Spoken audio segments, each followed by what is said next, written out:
What's good, YouTube? Welcome back. Today it is the LazyDaze channel and we're back at it again doing some more history reaction for you guys today, and it is some more Historia Civilis content for you, and it is the Congress of Vienna part 1, but it's part 2 of our episode of part 1.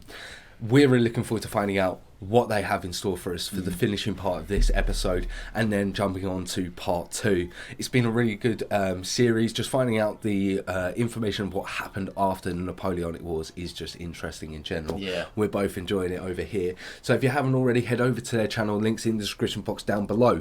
If you're enjoying our content, then like, comment, subscribe, hit that notification bell.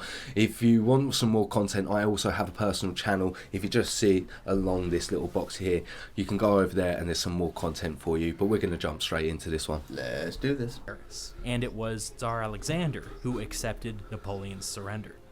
Since Alexander placed himself in the center of the action, the fact that he liked to tell conflicting narratives about himself suddenly became very important to world history. On one hand, Alexander styled himself as the grand enemy of the French, as Napoleon finally meeting his match on the field of battle. On the other hand, Alexander still believed that he was the most honorable man in Europe. Spin the randomizer, and what do we get? Honor.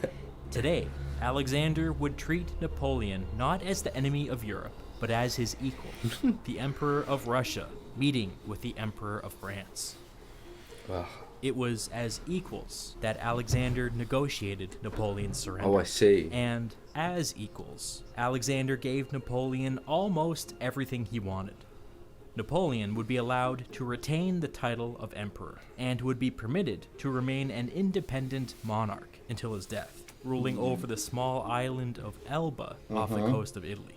He wouldn't be allowed to leave. On the island, he would be a free man. The Allies were apoplectic. This was not what they had agreed to. This put the British in particular in a terrible position, because they had deliberately never recognized Napoleon as the legitimate emperor of France. Now, for some reason, the Russian Tsar was forcing them to legitimize Napoleon only in defeat. It was humiliating.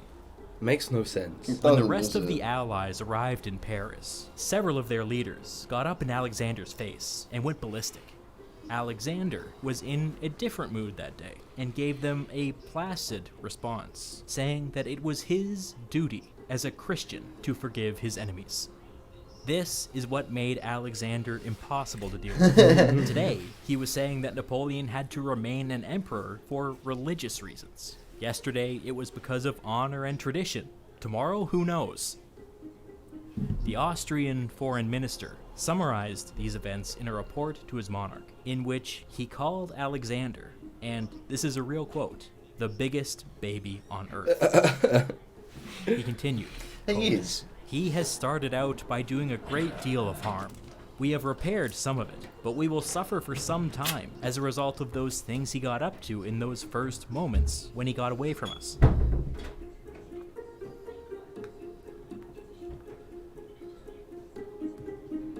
Alexander's stated priorities going into the peace conference kinda depended on his mood, but it mostly had to do with the future of France. Right.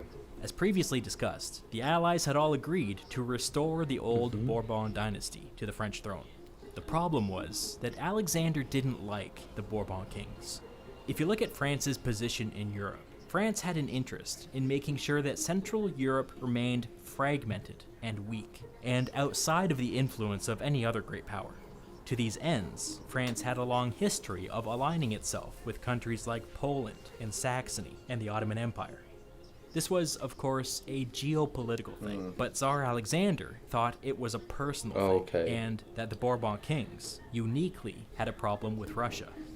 Alexander's immediate priority was to keep the Bourbon Louis XVIII off of the French throne. I can't tell what's worse, He his hairline suggested or his... making Napoleon's 4-year-old his son problems. the king of France, but Talleyrand patiently explained to him that this would allow Napoleon to pull the strings from exile.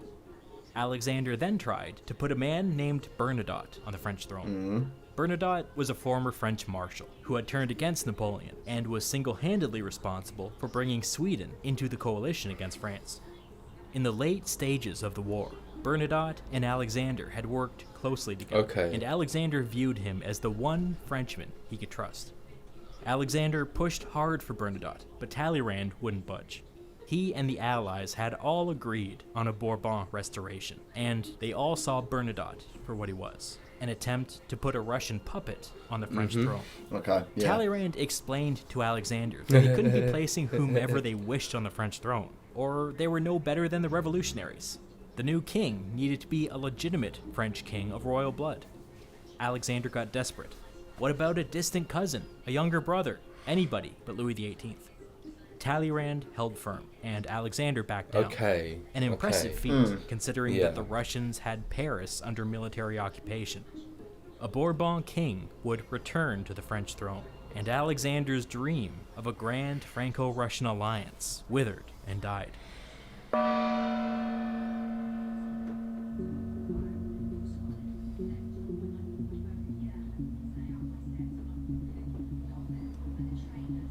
I mentioned the Austrian foreign minister before, and how he had a rather dim opinion of the Russian Tsar. Biggest baby on earth and all that. The Austrian foreign Not wrong. minister's name No, was he's Clemens von Metternich, and the period we're beginning to cover today is sometimes called the Age of Metternich. That's a clue as to his importance. Metternich would become the architect of the post-war international system, and one of the 19th century's most preeminent figures. Metternich's task was vastly harder than it seemed, because not only was the international system undergoing a stark transformation at the time, but so was Austria. Of course, what I'm referencing here is the dissolution of the Holy Roman Empire. Okay. And now my punishment for bringing up the Holy Roman Empire is that I have to explain what it was. We should begin with the French philosopher Voltaire's famous quip that the Holy Roman Empire is neither holy, nor Roman, nor an empire. So what was it? The Holy Roman Empire was a Central European institution that had existed in one form or another for over 1,000 years.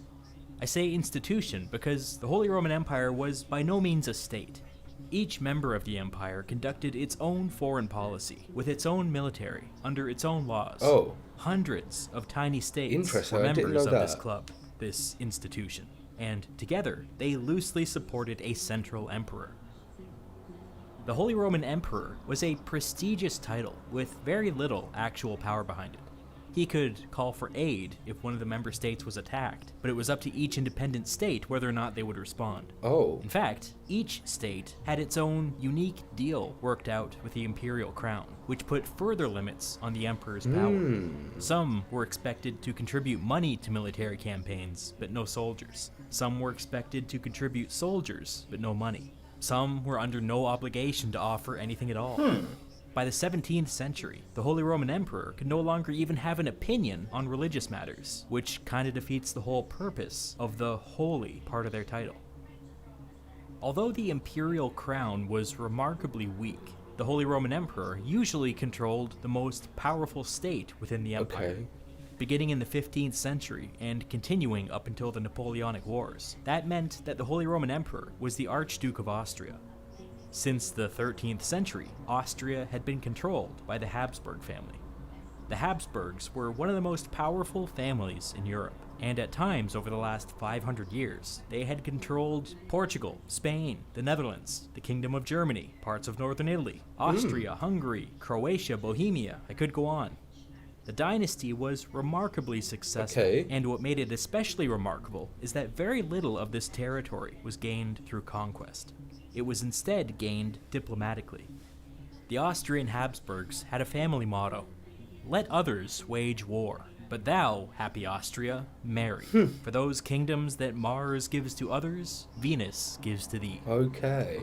Others conquer through war. What? The Habsburgs conquer through marriage. That's really Fast interesting. forward to the Yeah. 19th century. The Holy Roman Peculiar Emperor way was of still putting in it. Austrian Yeah. Habsburg, now facing an expansionist France under Napoleon. He learned too late that the Holy Roman Empire was not equipped to face a direct attack. A victorious Napoleon demanded the abolition of the Holy Roman Empire, and the Habsburg Emperor, having decided that this powerless husk was no longer worth defending, agreed. Okay. With that, Austria became fully independent under its first emperor, Francis I. That makes sense. Okay.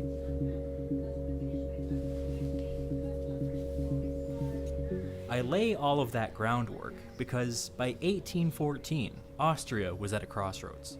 The new Empire of Austria had played a critical role in the defeat of Napoleon Bonaparte.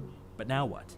They could reform the Holy Roman Empire if they wished, but did they wish? When push came to shove, some of the largest members of the empire sided with Napoleon. Yeah. If the Holy Roman Empire wasn't a military alliance, what good was it? Yes, the title was prestigious, but you could argue that the restrictions within the empire only slowed Austria down with no clear benefit. Francis, the former Holy Roman Emperor and the current Austrian Emperor, was sympathetic to this point of view, as was his foreign minister, Metternich. Metternich is sometimes described as a conservative or a reactionary, but that's not quite right. A true reactionary would have fought to reform the Holy Roman Empire, but Metternich happily allowed it to die. Right. He was a realist, not that concerned with ideology, so long as it protected his hard-won peace. In his excellent and definitive biography of Metternich, Wolfram Zeeman writes that, quote, "This, the question of whether Metternich was reactionary, disregards the experiences of human beings who were looking back at 25 years of war and revolution. The question contemporary witnesses asked themselves was whether the more than 3 million dead on the battlefields of Europe had died for any meaningful goal. And it in was, many peasant families." it's a good point because it was one of the biggest death tolls of that of time at that point. Do you know what I mean? So it would be questionable, you know. Yeah. There were no male youths left. Wow. That 3 million number is on the lower end of the spectrum. I've seen credible estimates of 5 to 7 million when you include civilians. Unthinkable loss. Nobody who lived through this period would ever be the same. Across France, 20% of the men born between 1790 and 1795 were dead. An entire generation of young men had been wiped out. In that same book, Zeeman provides the best summary of Metternich's worldview that I've ever seen. In Metternich's case, coming to terms with the war meant considering the suffering he had witnessed endless times on the battlefields and along the roads. Unnecessary, pointless, even a crime, caused by human delusions of grandeur that, he thought, could pull down the walls protecting civilization and the law as he understood it, at any time and in any place. It was the duty of politics to erect enduring barriers against this possibility. He opposed this catastrophe on humanitarian grounds, and his lasting commitment was never again. Metternich saw balance between great powers as the answer. He feared a second French Revolution, or something like it, but he couldn't clearly see how Austria could possibly prevent one. However, with a balanced international system, any state seeking to dominate could simply be slapped down by everybody else. This theory for peace played into Austrian strengths. Ever since the French Revolution, Austria had positioned itself as the defender of precedent and tradition and the rule of law. Accordingly, they began to expand their diplomatic influence and cultivate a following of smaller states, especially in Central Europe, who feared being swallowed up by the regional instability that would inevitably follow the dissolution of the Holy Roman Empire.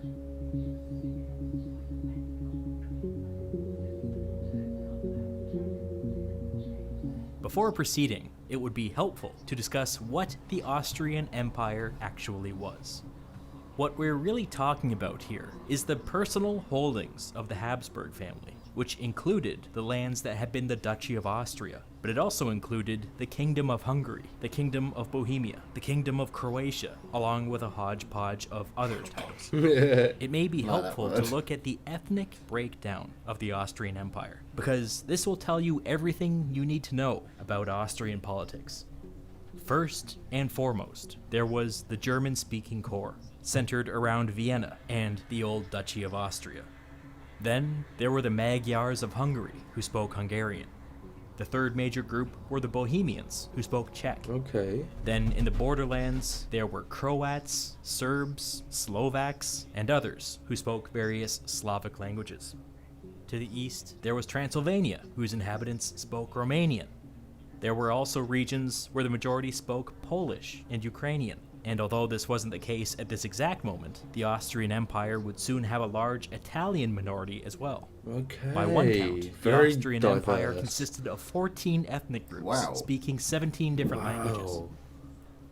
The Austrian Empire was really an incredible experiment, one that you don't see anywhere else in the 19th century. This was not the case of one ethnic group dominating their neighbors. This was a true synthesis of cultures and ethnicities united under the Habsburg Emperor.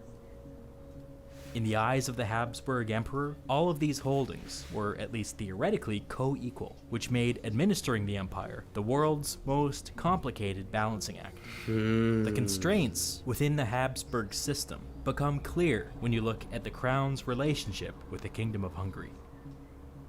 The Kingdom of Hungary was home to more than just the ethnic Hungarian population, and when you add everybody together, it accounted for 35 to 40% of the Austrian Empire's total population. Holy shit. That fact alone should make it clear why there was tension between the Austrian Germans and the Hungarians. Okay. The Habsburg Emperor ruled Hungary as their king, but he was not one of them, and so he was bound by severe constitutional limitations.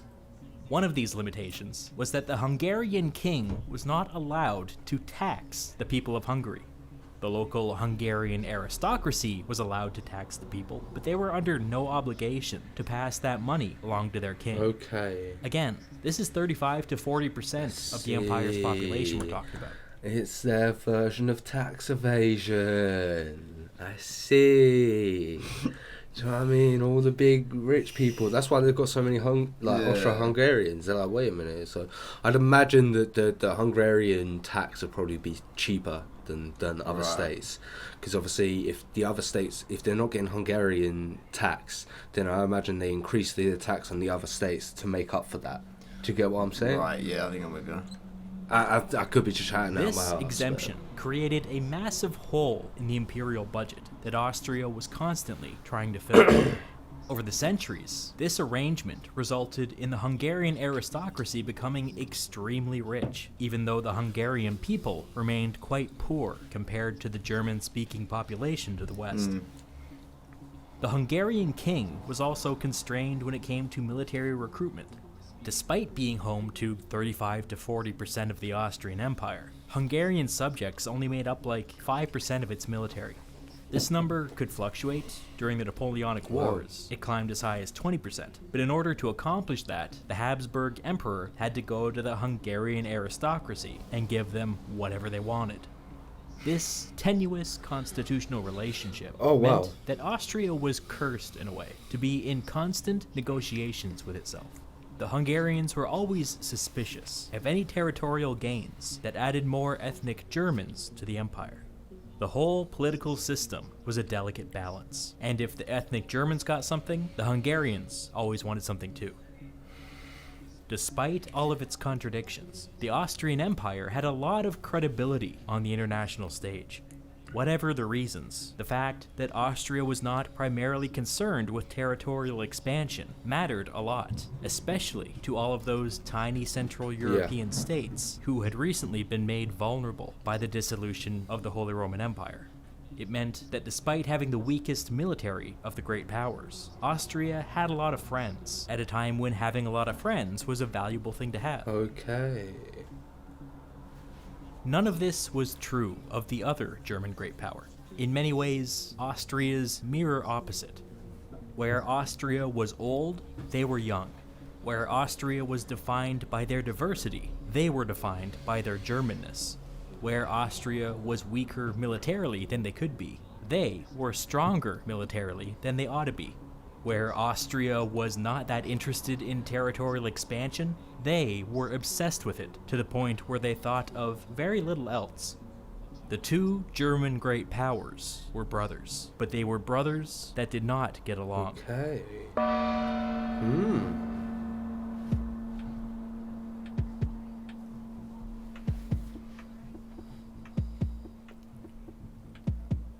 In 1814, the thing that defined Prussia was its precarity. It was the smallest of the great powers in every way. It had a tiny population of 10 million people, 3 times less populous than France, and almost 5 times less populous than Russia. It was also small geographically. As you can see, its tiny population was crammed into a bunch of isolated pockets that weren't even connected to each other. It was also precarious in its positioning. As I've already discussed, Central Europe was no longer under the protection of the Holy Roman Empire, which meant that tiny Prussia was now vulnerable to its much larger neighbors. Vulnerable might be underselling it. The Prussians had enlisted Russian help against the French, but now there were Russians everywhere. Poland was under joint Russian and Prussian occupation, but there were also Russians occupying the Polish-speaking areas of eastern Prussia, and they weren't leaving. The Russians were also occupying Saxony along Prussia's southern border, and these guys weren't leaving either. Central Europe was in a state of flux. It was clear to everybody that Russia saw opportunity here, which was entirely antithetical to the balance of power principle. The other great powers would have no choice but to respond. In the eyes of people like Metternich and Castlereagh, Russia had to remove itself from Central Europe if there was ever to be peace. Prussia had to become the kind of great power that was capable of resisting Russian influence.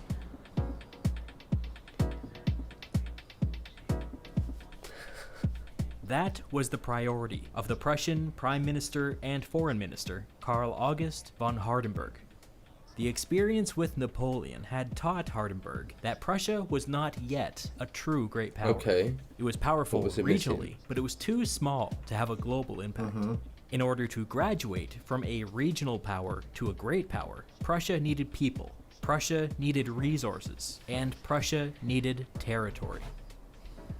This line between a strong regional power and a weak great power is a fuzzy one. Eric Hobsbawm writes that, quote, Austria and Prussia were really great powers by courtesy only. Okay. Continuing later, their chief function was to act as European stabilizers. It's true that Austria and Prussia could not match the global influence of France, Britain, and Russia. I would quibble slightly and say that Austria's diplomatic influence at this time made them a great power, but it's true that Prussia lacked the global reach of any of the other powers. The only reason everybody decided to treat them as a great power was their formidable military. By the end of the war, on a per capita basis, Prussia was fielding 6 times more soldiers than Austria, which meant that despite their relative weakness, they were capable of going toe-to-toe with any other great power. Oh, wow. Hardenberg saw in Prussia an urgent need for territorial expansion. All of these isolated enclaves would not do. They were just asking to be swallowed up by some stronger power. In the upcoming peace conference, Prussia hoped to gain some territorial coherence and become a true great power with global influence.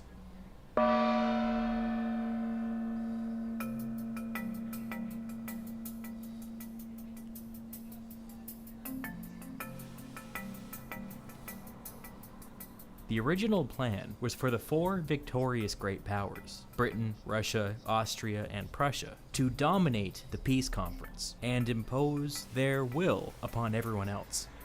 But Tsar Alexander's behavior had begun to make people nervous, and Russia's creeping domination over Prussia seemed a disaster waiting to happen. If there was a serious split at the conference, with Britain and Austria on one side and Russia and Prussia on the other, it was difficult to imagine how they could possibly resolve it without descending into another war.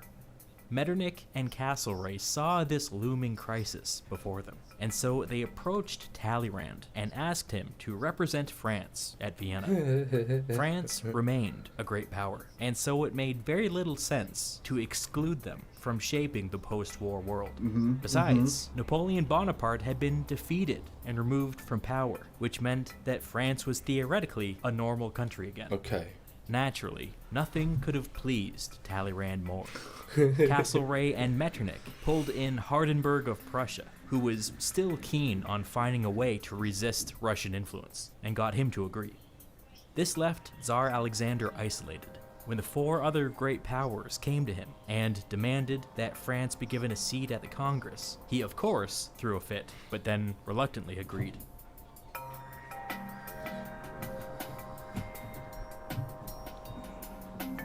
Over the summer, everybody traveled to Vienna, and by everybody, I mean everybody.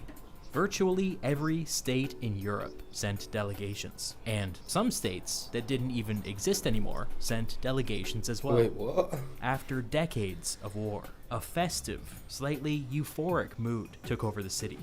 Peace was at hand. When September rolled around, the real work began.